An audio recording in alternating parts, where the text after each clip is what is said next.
बिस्मिल्लाहिर्रहमानिर्रहीम। अस्सलाम वालेकुम दोस्तों, क्या हाल चाल है। उम्मीद करता हूँ आप बिल्कुल खैरियत से होंगे। तो मैं भी बिल्कुल खैरियत से हूँ। तो ये आलू लगाने का जब से ट्रैक्टर आया है उसके बाद, यानी कितना पुराना भी नहीं है और नया भी नहीं है।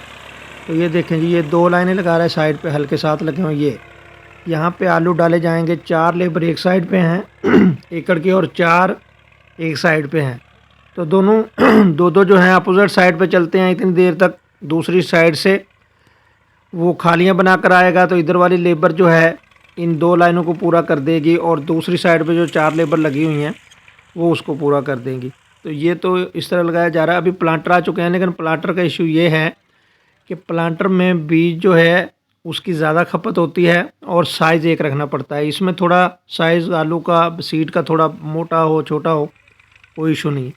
तो दोस्तों ये तकरीबन 2 लाख के करीब खर्चा आ रहा है। 65 से 70 हज़ार की खाद है और इतने का ही सीड है, और ज़मीन की तैयारी में भी तकरीबन अब 20-30 हज़ार रुपये लग जाते हैं। लेबर 11 हज़ार रुपये ले रही है विद ट्रैक्टर के। तो ये आपके सामने। तो अभी इतना ज़्यादा बहुत ज़्यादा अखराजात हैं, लेकिन अल्लाह बरकत डालेगा।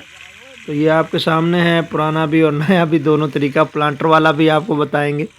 तो इस तरह ये काम हो रहा है। तो दुआ कीजिएगा अल्लाह पाक इसमें बरकत डाले। तो अपना ढेर सारा ख्याल रखें।